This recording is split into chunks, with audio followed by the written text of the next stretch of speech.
All right, welcome to the booth. It's IBS 2025. We're at the Eva-Last booth. We're going to do a walk around. I'm going to give you guys a quick tour. We're going to talk about some of the features, some of the materials that we've used here. So we're going to start with this portion here. This is our octagonal Eva-Last logo. We've done a hand inlay here. This is going to be an Apex Plus line. This is Himalayan cedar with a carbonized osage inlay and a charred cedar border. We've used Apex Plus as a fascia here. We have some riser lights in it. This is a gray slate fascia. We're gonna go ahead and come through here. We got some more Apex Plus. We have our gangways that are going to these other sections. So we have a gray slate in a 5.5 inch. We have a 7.5 inch chestnut cedar. We have our ADA ramp here. It's a mix of 7.5 chestnut cedar and Himalayan cedar. We're gonna come over here. Kind of the same colors going on, except we have a Brazilian teak here. These are all the Apex Plus lines. This is a glass reinforced foamed bamboo composite PVC board. This is our conference area. We have some Pioneer line stairs leading up to some of our Ultraspan. So this is a 1.5 by 3.5 inch. This is a composite capped aluminum extrusion. So all of these components here on all these pergolas are, it's an aluminum extrusion and it's capped with a bamboo composite. So it really gives it this very realistic kind of scratch surface, really absolutely gorgeous finish.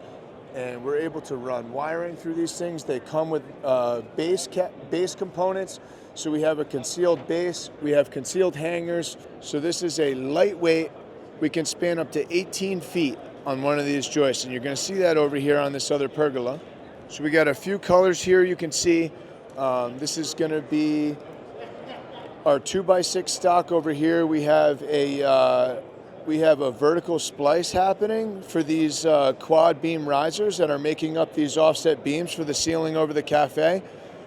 Over here, this is gonna be our Pioneer line. So this is a photorealistic bamboo PVC foam composite that is glass reinforced. It actually has a print of actual lumber that's been printed onto this board and then a wear layer applied over it. So this is going to be a weathered ash, and this is going to be a natural ipe.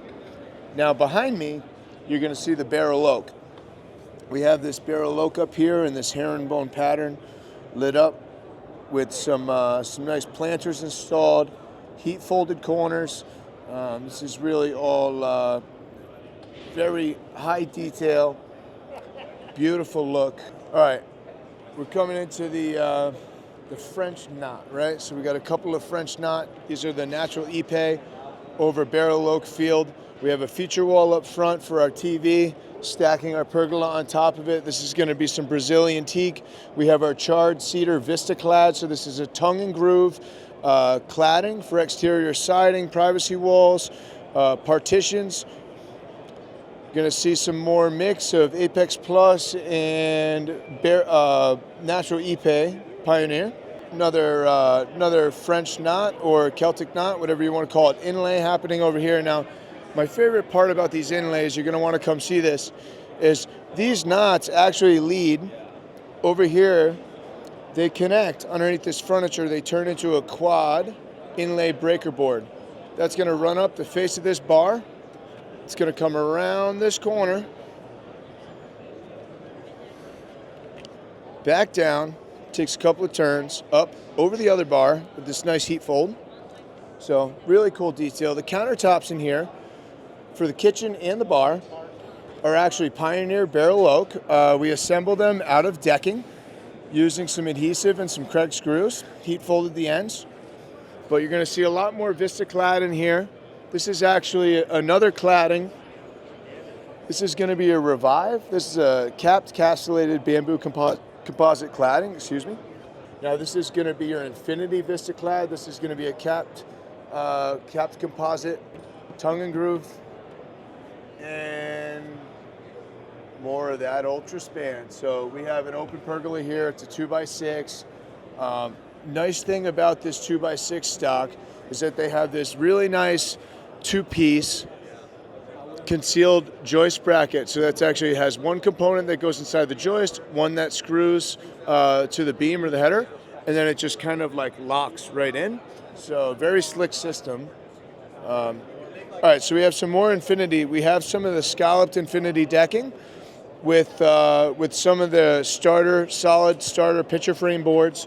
So this is going to be Caribbean coral and Oasis palm.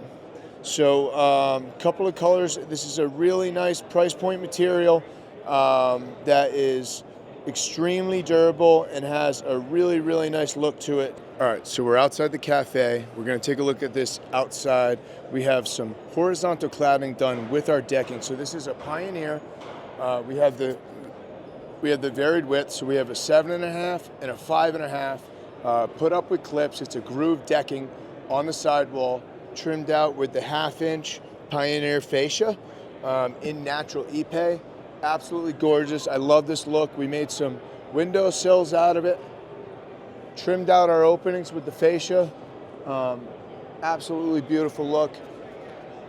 You're going to see more of these kind of pergola details where we've inset them into the corner in a wall return, and more of the Apex Plus cladding. So here we're showing off a couple of the Eva-Last fencing lines. So we're going to have Evolver and we're going to have Oasis. So what you're looking at right now is the Evolver, and it's very customizable. So they have different color composite panels that are finished on both sides. They have this very slick post that you can either go in the ground with or on a surface mount, and it has these fillers so you can go several different angles out of this post, and the angles that you don't use where the groove is, you actually put this filler cap in it, and then they have a lot of different configurations. So if you look at this, you can use the spacers and go with a semi-private so you can look through it. You can go with a reinforced that separates the board and gives it this nice black detail. This is the decorative option, and then you can also go full privacy where you just drop everything down. Comes in a few different colors, and then if you look inside, we can take a look at the Oasis. This is very customizable. You can do dog ears, you can do lap, you can butt it tight. It's going to be a pretty simple installation over any steel post, square, round, top and bottom rail, slats vertically, and customizable. Top cap, however you want to finish out the top. They have a horizontal cap that sits on top. Here they've just used a couple of pieces of the fence panels to do a top trim. And then you can see that we have a combination of 6x6 and 2x6 Ultraspan up top here for this kind of open look pergola with some lighting, and our semi-privacy screens in horizontal and an angled vertical fix. All right, welcome to the conference room. So here we have a custom conference table. This is built out of Pioneer barrel oak and weathered ash, and we've used a porcelain tile to add a little bit of texture, but we're ready to meet. So when we had the opportunity to design and build this booth, we really wanted to express our ability to bring these materials to the ultimate boundary of what other materials aren't able to do. So we're doing extremely intricate and decorative inlays, tight tolerances on everything, and really just trying to express our level of craftsmanship like to its limit in a trade show booth that we're assembling in a few days. So if you look around, what we're trying to do here is just create features in every area. Every booth can stand on its own merit, its own design, its own craftsmanship, and really when we're doing that, we're just displaying the capabilities of these products, because it starts with the product and then it's accelerated by design. So it's a combination of the two, and of course the execution and the craftsmanship has to come into play, but the right products that are going to hold up in the environments, that are going to be easy to work with, that are going to be light to carry, that are going to be straight, that are going to be the same size. All these things are the reasons that we employ these products in our business to build the projects that we build. You know, we're always looking for the next innovation, the next new product. Anything superior to the last one is the next one for us, and we found that with Eva-Last.